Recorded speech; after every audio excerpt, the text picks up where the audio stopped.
Muito bem, estamos de volta aqui no programa de Carrinho e vamos agora para a entrevista da semana.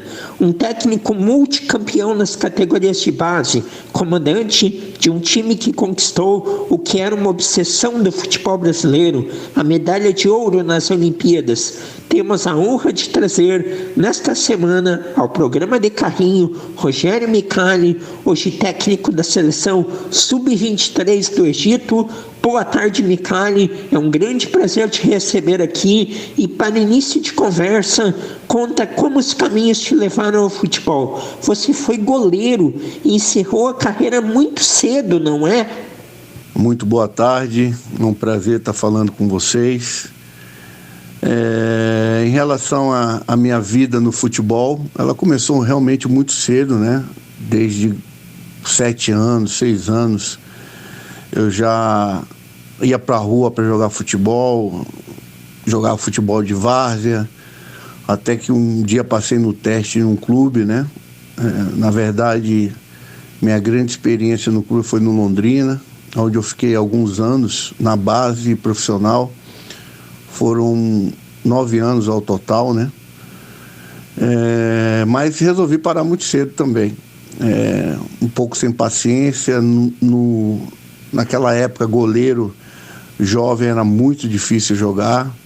Eu não tinha muita paciência para ficar esperando no banco. Também não gostava tanto de treinamento. Resolvi caminhar para o outro lado, né? Resolvi estudar e ser treinador. Pois é, você encerra a carreira muito jovem, com 23 anos, e após encerrar ela, poderia ter seguido em diversas profissões na vida, mas preferiu se manter no esporte. Já era uma predisposição em trabalhar com jovens. Conta como se deu isso. Então, quando eu parei, eu resolvi estudar educação física. Queria continuar na área esportiva, né? Que sempre foi meu sonho, sempre foi ser jogador de futebol, trabalhar com futebol, né? A princípio ser jogador. Como eu já contei, não tinha tanta aptidão, resolvi parar, entrei na faculdade de educação física, cursei educação física. Tive uma escola de grama sintética, a primeira em Londrina, né? Também trabalhando com escolinha de futebol para criança e aluguel de quadra. Bom, me envolvendo, até que um dia eu fui convidado por um amigo meu, que era dono de um clube chamado Portuguesa Londrinense, Amarildo Vieira, o presidente à época, me deu a primeira oportunidade de ser treinador na base, e ali começou tudo, né? A coisa começou a ficar mais séria, eu comecei a ter bons resultados, chegar em competições pela Portuguesa Londrinense, uma equipe muito pequena. Chegamos a ser vice-campeão paranaense, né? Perdendo uma final até para a União Bandeirantes, que o goleiro era o Fábio atual, até que está no Fluminense. E os resultados começaram a surgir, eu comecei a me interessar cada vez mais, me aprofundar nos estudos, né? Então, foi desenvolvendo esse potencial até chegar onde foi, né? E sempre trabalhando muito com jovens.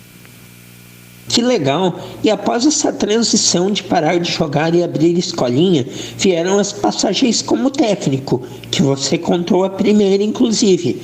Mas o seu auge é o título da Copa São Paulo comandando o Figueirense. Como foi esse processo de parar em Santa Catarina e ter este grande êxito? Então, ali no Paraná eu tive, depois da Portuguesa, andei uns outros clubes menores, até voltar ao Londrina, né? Que na região ali do norte do Paraná é uma grande equipe, né? E ali eu retornei também, conquistei alguns títulos com Londrina, e depois do Londrina saí, e o meu trabalho estava chamando a atenção, fui convidado a trabalhar no Figueirense. E aí no Figueirense realmente foi interessante, porque além de conquistar títulos, né, o mais importante dele, como você bem citou, foi a Copa São Paulo, em 2008. Na verdade, foi o último título de um clube, né, podemos dizer assim, médio, né? Depois só os clubes maiores mesmo conquistaram, de lá para cá. Então ali foi um momento que eu conquistei campeonatos estaduais pelo Figueirense e a Copa São Paulo, um título nível nacional. E aí realmente ficou o nome mais conhecido, né? Se deu também que após essa competição eu saí do clube, né? Houve a queda do Figueirense para a segunda divisão e naquele momento optaram em fazer o desligamento em função de coisas, orçamento pequeno, mas foi uma boa passagem ali. Nós ganhamos título e formamos muitos jogadores interessantes, né? Que deram muito retorno financeiro. A passagem no Galo também foi muito importante para a minha vida, para a minha carreira, né? 6 anos, muitos títulos nacionais, internacionais, Copa Belo Horizonte, estadual, título na Alemanha, Holanda, e realmente ali o trabalho foi mais consolidado, apareceu muito mais também para o Brasil e culminou com o meu convite para ir para a seleção brasileira. Pois é, após o Figueira, o sucesso seguiu no Galo e chegou à seleção brasileira. E os caminhos do esporte lhe colocaram como técnico da seleção que conquistou o ouro olímpico em pleno Rio de Janeiro. Relembra este período, pois além de ter comandado jovens talentosos, tinha jogadores também experientes, entre eles Neymar. É um grupo que deu a química necessária. E a chegada da seleção brasileira foi logo para disputar um mundial, né? Chegamos já na semana de treinamentos ali para dar um padrão à equipe, né?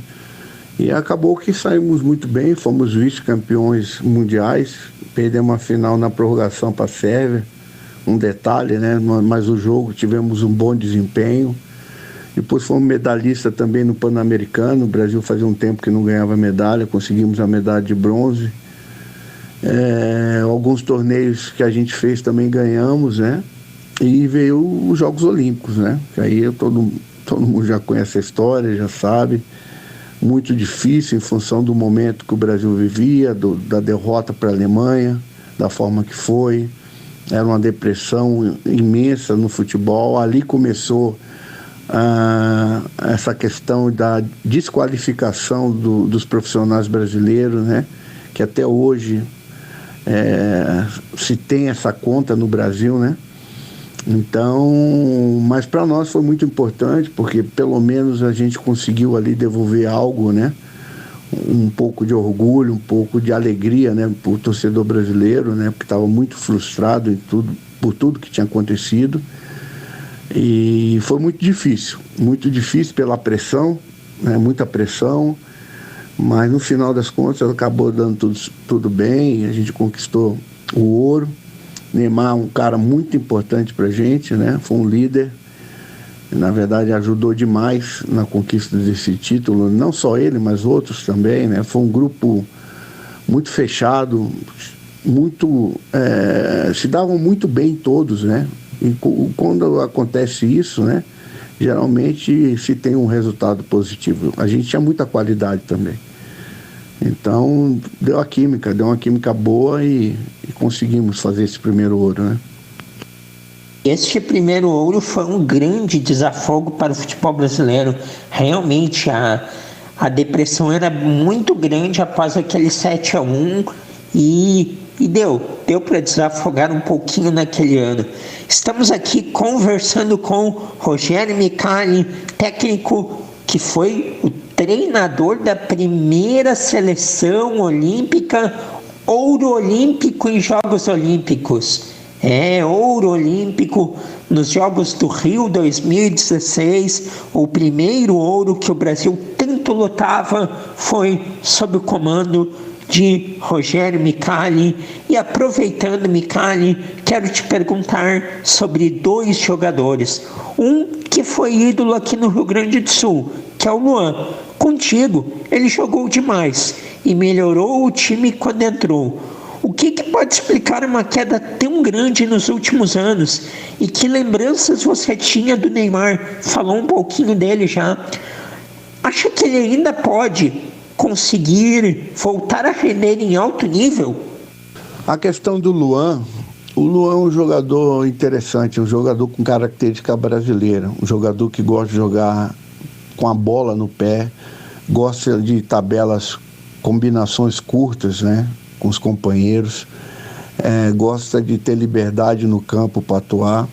E nós atualmente estamos importando, né, muito o modelo europeu de jogar dentro do futebol brasileiro, que é um jogo mais posicional.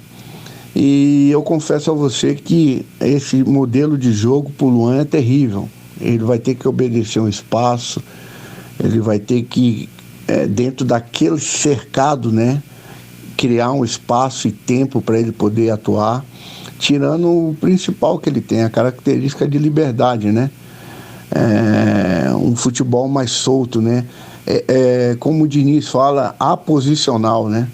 Essa questão de jogo posicional para o Luan é terrível, é terrível. E hoje 80%, 85% dos times brasileiros jogam com essa característica mais de jogo posicional.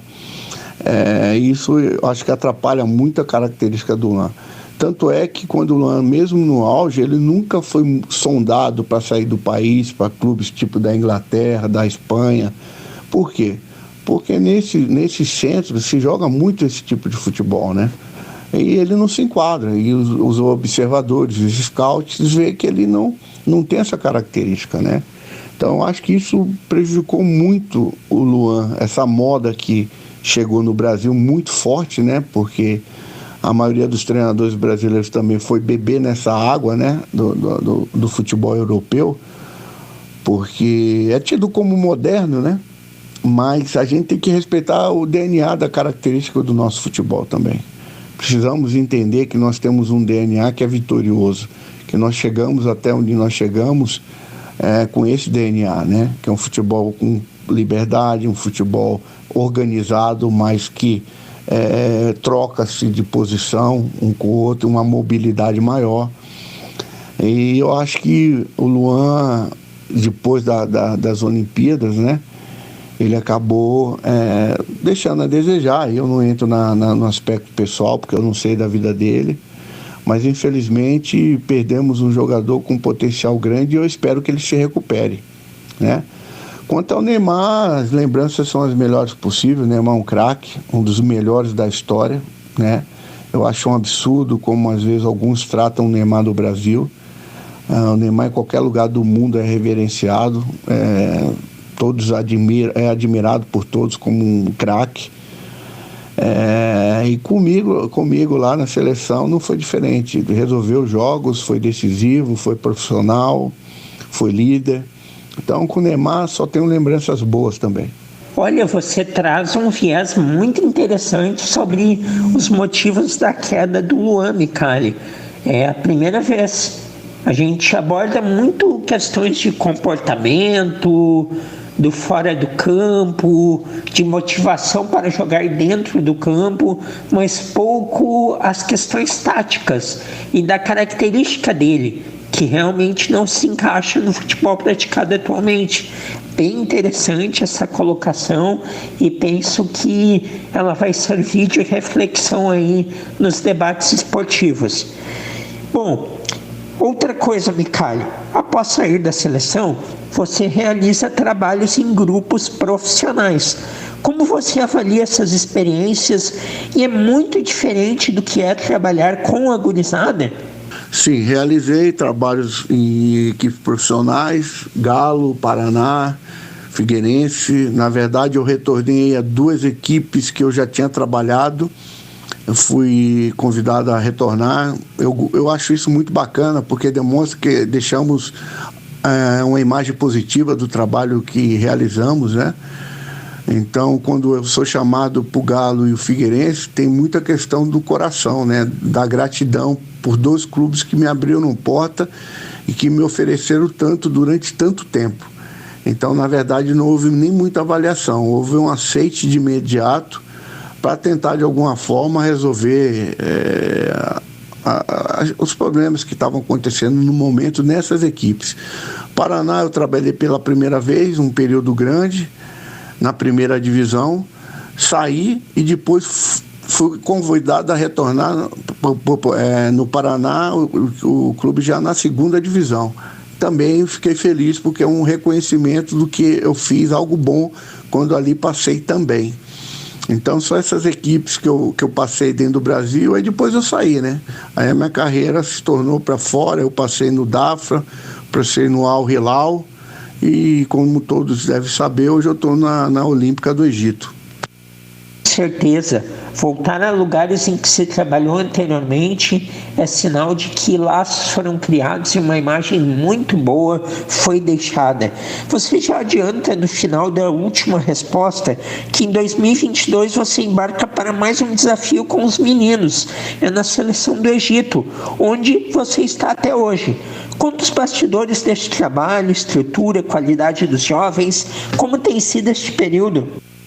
Aqui no Egito tem sido um desafio, né? Porque no país existia uma ideia de que essa geração que eu estou trabalhando não era uma geração boa, que a geração que passou sim era uma geração promissora, que se classificaram também para os Jogos Olímpicos e a expectativa era grande em cima dessa seleção. Dessa que foi, hoje temos 5 jogadores na principal e eu cheguei no momento que todos aqui diziam que essa geração seria muito difícil conquistar alguma coisa.